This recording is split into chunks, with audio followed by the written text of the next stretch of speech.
Stock market में 100 करोड़ 1000 करोड़ बनाने हैं। जब सुनते हैं ना, कई बार लोगों को लगता है सर क्या बात कर रहे हो, पॉसिबल है क्या? हाँ दोस्तों, पॉसिबल है। सुपरस्टार इन्वेस्टर सर्च कीजिए, आपको नजर आएंगे। राधाकृष्ण दमानी जी 80,000 करोड़ का नेटवर्थ है। झुनझुनवाला साहब, रेखा झुनझुनवाला और केडिया, डॉली खन्ना, ऐसे कितने सारे लोग हैं जिन्होंने, अकेले इंसान ने करोड़ों रुपए, 500 करोड़, 1000 करोड़, 5000 करोड़, 10,000 करोड़, 80,000 करोड़ तक का पोर्टफोलियो बनाया है इसी स्टॉक मार्केट से। पर उन्होंने क्या काम किया? वो कोई दिन भर कुदाली फावड़ा लेके गड्ढे नहीं खोद रहे थे। वो क्या कर रहे थे? अपने दिमाग से डाटा की माइनिंग कर रहे थे। इधर उधर डाटा सब टटोल रहे थे, कौन कौन सी कंपनी अच्छी। बहुत कंफ्यूजन हुआ होगा, लेकिन धूल धूप पसीने में और बाकी लोगों से कट थ्रोट कंपटीशन करने की बजाय अगर आप अपना चुपचाप म्यूजिक सुनते हुए स्टडी कर सकते हैं तो कर सकते हैं ना। कोई बड़ा काम तो नहीं है। लेकिन हाँ, ये हम काम मुश्किल नहीं लगता, लेकिन ज्यादा लोग करते हुए नहीं दिखते तो हमको ऐसा लगता है कि अगर इतना आसान होता तो हर कोई नहीं कर लेता क्या। आपको एक बात पता है कि एक 4 मंजिला बिल्डिंग में अगर नीचे के फ्लोर पे आपको बहुत ज्यादा भीड़ दिखी तो आपको ऐसा अंदाजा लगता है कि सेकंड, थर्ड और छत पे तो सबसे ज्यादा भीड़ होगी। लेकिन दोस्तों, छत पे सबसे कम लोग होते हैं और वो सब यही सोच रहे होते हैं कि अगर यहाँ पे इतनी भीड़ है, छत पे जगह होती तो ये लोग वहां चले गए होते। तो ये सोच हमको रोक रही है दोस्तों। सबसे पहले ये ध्यान रखना है कि एक रूल बता रहा हूं मैं, जब ट्रेडिंग इन्वेस्टिंग की बात करें ना तो हम किसी पर्टिकुलर स्टॉक को सोचते रहते, ये ले लें क्या, ये ले लें क्या, और कहां से आया वो नाम। आप गए मार्केट में और पहली बार टीवी चैनल पे आपने कोई नाम सुन लिया। आप गए अब ब्रोकर के यहाँ पे और वहां कोई आपका दोस्त है ट्रेडर, उसने जो शेयर खरीदा, नाम बताया, आपने खरीदा और उसमें एक दो बार प्रॉफिट हो गया, आप उसकी पूंछ पकड़ लोगे। तो आपको एक्सीडेंटली कोई नाम मिला और आप उसके साथ में एक रिश्ता बना लिए। अब आगे आपको क्या करना है, वो गठान खोलनी है और ये देखना है कि अभी तो एक्सीडेंटली कोई नाम सामने आया था, अब इस सेक्टर का, दूसरे सेक्टर का सबसे स्ट्रांग स्टॉक कौन सा है वो मैं कैसे चेक करूं। वो चेक करने का तरीका दोस्तों मैंने अपनी प्रूनिंग स्ट्रेटेजी 2025 में दे दिया है आपको। मेरे 22 साल के पूरे तजुर्बे का निचोड़, 1.5 लाख रुपए का जो मेरा कोर्स है, फोन पे 1-on-1 होता है, उस कोर्स का एक खास निचोड़ उन लोगों के लिए जिनके पास पैसा भी कम है, समय भी कम है, साधन भी कम है, वो लोग भी यहां पे एक सक्सेस स्टोरी बना सके। क्योंकि विन विन मॉडल ही काम करेगा ना दोस्तों। अगर आपका पैसा खत्म हो रहा है, खो रहा है और मैं यहां बैठ के बातें कर रहा हूं तो वो बातें किसी काम की नहीं होगी। तो आप आगे बढ़ते हैं, उसके साथ ही हम आगे बढ़ते हैं, उसी के साथ मार्केट और इंडिया की इकोनॉमी आगे बढ़ती है। इसी सोच के साथ मैं ये कोशिश कर रहा हूं। तो सबसे पहले ध्यान रखें कि पर्टिकुलर स्टॉक को देखें तो स्टॉक के साथ में आप कंपेयर ईपीएस करके उसके पीयर ग्रुप के सारे स्टॉक्स कैसे हैं, उसमें सबसे कम पी रेशो किसका है और उसके साथ आरओसी ज्यादा किसका है, ये स्क्रीनर.in में आप देख सकते हैं। तो एक स्टॉक से पूरे सेक्टर को जाना, फिर दूसरे स्टॉक से दूसरे सेक्टर को जाना, तीसरे स्टॉक से तीसरे सेक्टर को जाना, ऐसे स्टडी की लय बन जाएगी ना तो आपको स्टडी कभी बोरिंग नहीं लगेगी। अभी तो हालत यह है कि थोड़ा बहुत स्टडी किया नहीं, मतलब ऐसे कह सकता हूं मैं कि एक ट्रेडर जो होता है वो अपने आप को इन्वेस्टर बोलने लगता है, लेकिन वो 10 मिनट स्टडी करता है और 5-5 घंटे स्क्रीन पे उलझा रहता है, ट्रेड करता रहता है, ओवर ट्रेडिंग करता रहता है। ये उल्टा तरीका है, 1 घंटे स्टडी करना, 5 घंटे ट्रेड करना। इसकी बजाय 5 घंटे स्टडी करना और 10 मिनट या 1 घंटे ट्रेड करना, यह है सही तरीका। तो आप हफ्ते में 10 मिनट निकाल के पहले यहां पे स्टडी कर लेंगे। जो तरीके मैंने बताए हैं वो इतने ज्यादा रिफाइंड है कि आपको अपनी मेहनत, अपना समय बर्बाद करने की बिल्कुल जरूरत नहीं है और खतरा बिल्कुल खत्म हो जाता है। लेकिन आप यकीन मत कीजिए, आप तो सिर्फ ये करें कि हमारे साथ आके आपने छोटे छोटे 1-1, 2-2 स्टॉक खरीदे और फिर खुद देखा कि चीजें कैसे काम कर रही है। तो अपने अनुभव से जो चीज होगी वो चीज भरोसे करने लायक है। या सूफी का कोल हो या पंडित का ज्ञान, जितनी बीते आप पर उतना ही सच मान। तो दोस्तों, मैं यहां पे जो भी बात बता रहा हूं इसको पहले आप टेस्ट करेंगे।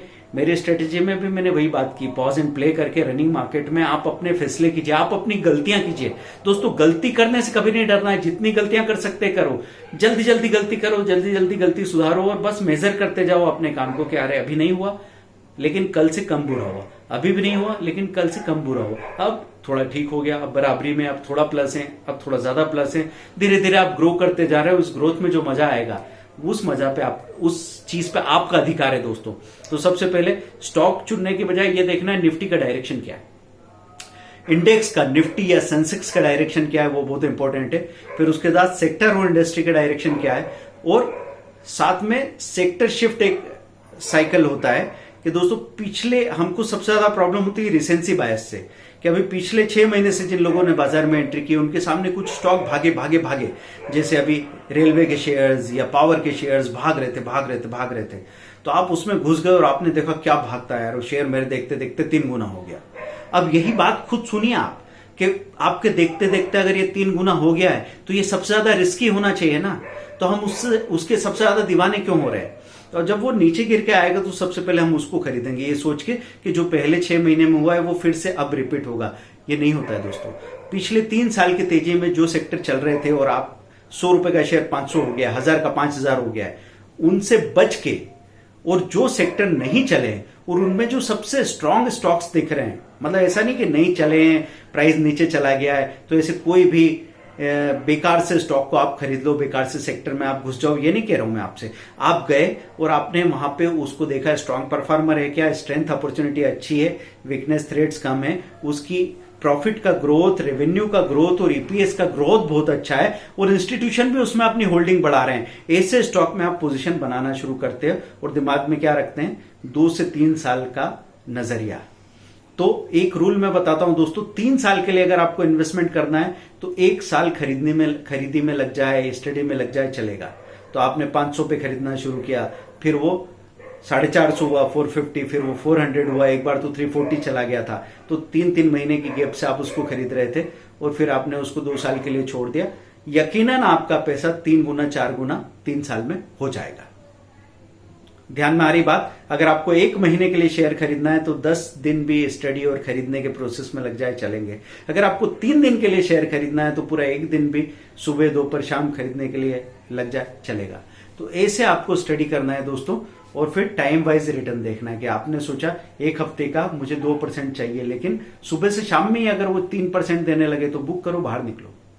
जैसा अभी लास्ट वीक हम बीएसई लिमिटेड को देखा, उसकी स्ट्रेंथ अपॉर्चुनिटी बहुत अच्छी थी, 4800 में हमने लिया और सोचा था कि 2 दिन में हमको 2% मिल जाए, मतलब 4800 का 4900 बिक जाए, ब्रोकरेज टैक्सेस काट के 4950 मान लेते हैं। चलो उतना तो लगता नहीं है, पर चलो मैं ऐसे बता रहा हूं। वो शाम को ही 5100 5200 दिखाने लगा, हमने प्रॉफिट बुक किया 80% और छोड़ दिया, और अगला टुकड़ा 5400 पे बेच दिया। ऐसे करके एक ही दिन में गए थे 2% कमाने, लेके आए 6 to 7% का प्रॉफिट। लेकिन दोस्तों ऐसे कभी कभी -1% भी होगा। तो ये सारा जो रिजल्ट हम मेजर करेंगे 1 वीक में, 1 मंथ में और करंट फाइनेंशियल ईयर में 1 क्वार्टर में देखेंगे। ऐसे हमको पता लगेगा कि हम काम कैसा कर रहे हैं। हम काम तो कर लेते पर उसको मेजर नहीं करते, और मेजर करके अगर आपने कुछ नेगेटिव देख लिया तो काम करना ही बंद कर देते हैं। बस यही हमारी प्रॉब्लम है, we are jumping to conclusion. बहुत जल्दी हम कंक्लूजन पे पहुंच रहे हैं। तो दोस्तों क्या ध्यान रखना है कि साइक्लिकल जो चीजें दिखती है ना आपको, कौन से सेक्टर हैं जो पहले परफॉर्म नहीं कर रहे थे, जैसे केमिकल सेक्टर अभी अंडर वैल्यूड है, प्लास्टिक एंड पैकेजिंग अभी अंडर वैल्यूड है, मेटल सेक्टर बहुत दिनों से नहीं चल पा रहा है, ऑटो सेक्टर ने अभी पिछले हफ्ते से थोड़ा बहुत चलना शुरू किया है, आईटी और फार्मा पहले 21-22 में नहीं चलते थे, 23 में उन्होंने चलना शुरू किया, 24 में बहुत अच्छा रिजल्ट दिखाया है। तो ऐसे देखना है दोस्तों। और रियल एस्टेट सेक्टर का पता है ना क्या हाल था, 10 साल से उनके भाव नहीं आ रहे थे। डीएलएफ जो 1200 रुपए का था, कब की बात कर रहा हूं, 2008 की जनवरी में, वो वापस 300 रुपए 400 रुपए को क्रॉस करने में उसको 10 साल लग गए, लेकिन अभी 800 रुपए पे खड़ा है। तो सोचो अगर हम एक पॉइंट ऑफ प्राइस में नहीं घुसे होते, आप अंदाजा लगा लो कि 1200 का 300 में ले लो, सस्ता ही है, और वो 100 रुपए हो जाए तो सब बुखार उतर जाएगा ट्रेडिंग इन्वेस्टिंग का।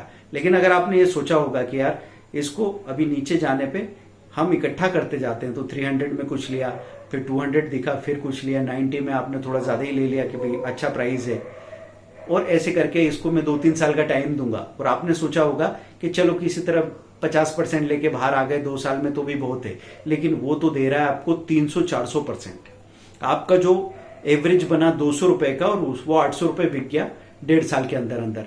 ऐसे बनता है वेल्थ दोस्तों। तो थोड़ा सा लंबा सीन देखें, क्योंकि हम तो बस जैसे ही बाजार गिरा और जैसे ही लॉस दिखा, लाल कलर देख के हम ऐसे भागते हैं कि सारा बुखार ही उतर जाता है। और उसके पहले आप 10-10 दिन 1-1 महीने में यहां वहां चौराहों पे जाके अपना शक्ति प्रदर्शन कर रहे थे कि मैंने कितना पैसा बना लिया इस महीने, मैंने एक दिन में इतना इतना प्रॉफिट बना लिया। ये लोग दोस्तों बहुत जल्दी बाजार से बाहर हो जाते हैं, क्योंकि जब भी लॉन्ग करेक्शन आता है 5-6 महीने में, तो 50% जो नए नए ट्रेडर कुकुरमुत्ते की तरह, मशरूम की तरह उग रहे थे, वो सब साफ हो जाते हैं। यहाँ पे टिकता कौन है? जो थोड़ा लंबा देख रहा है।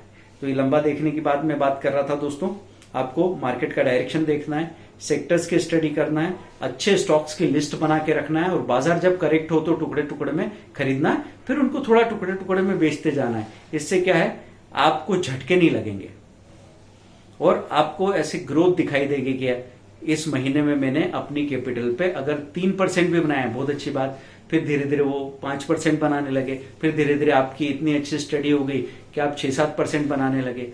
और क्या चाहिए, साल भर में पैसा डबल करने की बात आ जाएगी। अब आपको डर ये लगा रहेगा बाजार गिरा तो, अरे गिर जाता है बाजार और 2-3 महीने नीचे रहता है, फिर तो ऊपर आ ही जाता है ना। और तब तक हम कौन से बैठे हुए हैं कि उसके लॉस को झेलते ही बैठे हैं। जो भी स्टॉक कमजोर हुआ, हमने उससे बाहर निकले, भले 1 लाख रुपए का 90,000 रुपए हाथ में आ रहा है, हम उससे बाहर निकले, उस 90,000 का फिर हमने 95,000, 105, 120 बना लिया, क्योंकि अच्छे स्टॉक ढूंढना और उसको स्टडी करना आ गया है। तो दोस्तों, प्रूनिंग स्ट्रेटेजी, प्रूनिंग का मतलब क्या है कि सूखे पत्ते, पीले पत्ते ये अगर हटा दो तो पेड़ बढ़ता चला जाएगा, ऊपर ऊपर ऊपर नए पत्ते आते जाएंगे। तो प्रूनिंग स्ट्रेटेजी का यही मतलब है। आप बेकार स्टॉक्स से निकलो और अच्छे अच्छे स्टॉक्स की स्टडी करोगे तो आपको कभी नहीं लगेगा कि कुछ कमी है, और आप कभी भी हेल्पलेस नहीं फील करोगे, फ्रस्ट्रेटेड फील नहीं करोगे, पैसा बनता जाएगा, मजा आता जाएगा। असली चीज है सीखना, सीखने पे ध्यान दो, बाकी काम तो अपने आप हो जाएगा। Thank you, bye.